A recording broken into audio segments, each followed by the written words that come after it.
I can see some yawns coming up, and I want to say something about a yawn. I think there are about 20 theories about why we yawn.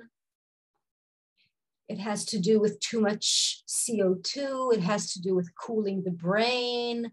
It might have to do with getting a lot of oxygen in really quickly.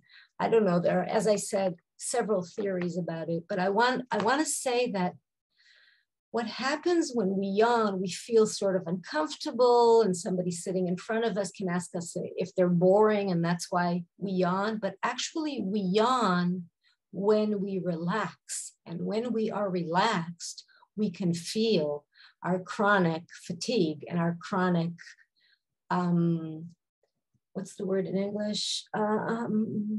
Effort, the chronic effort that we put in all the time. And we kind of let go of that because the body can relax and get into a more relaxed state. So actually a yawn is a sign of vagal activation. Another exercise that we can do is, I have this toothbrush. I'm not going to use it on this end because I'm going to use it on this end later. But what I do is I take this area, when I take a toothbrush or just my nails and rub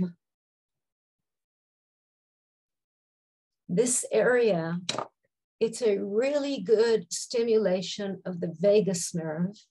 And actually in Chinese medicine, they recommend this as an alternative for when kids need to have the ears punctured, you know, like when they have many infections for babies and small children. And see, when you do this, if something comes up, if you swallow or your ears open, right behind the ear,